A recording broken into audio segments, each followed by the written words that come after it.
Madame la Présidente, Madame la Ministre, chers collègues. Quand j'ai vu le titre de ce débat, je me suis demandé de quelle laïcité parle-t-on et surtout quand la laïcité a-t-elle déjà été appliquée en France. En effet, en tant que républicaine, pour moi, la laïcité, c'est la loi de 1905 appliquée à la lettre, à savoir la garantie du libre exercice des cultes. Or, trop souvent, la laïcité est invoquée pour masquer de l'islamophobie. Quand des mères RN refusent à des enfants des repas sans porc à la cantine, islamophobie. Quand Gabriel Attal fustige à la rentrée dernière le port de l'abaya et des camis pour faire diversion quant aux réels problèmes rencontrés par l'école, islamophobie. Quand la Fédération française de football s'en prend au collant, au casque ou à la pratique du ramadan dans le football, islamophobie.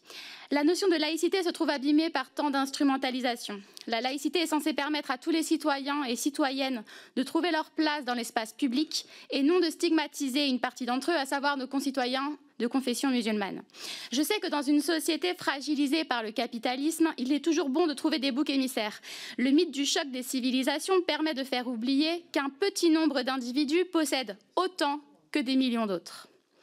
Mais prenez conscience que cette instrumentalisation n'est pas sans conséquence. Cette instrumentalisation détruit l'avenir de jeunes filles. À tout le moins, elle leur ferme de nombreuses portes. Aya, par exemple, est une jeune fille brillante qui fait des études à Sciences Po. Elle se passionne pour la politique, mais on lui dit qu'avec son voile, c'est peine perdue et que même se présenter sur une liste municipale est impensable. Pourquoi un bout de tissu devrait-il ruiner les rêves d'Aya?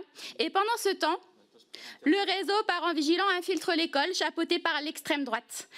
Mais qui s'en soucie?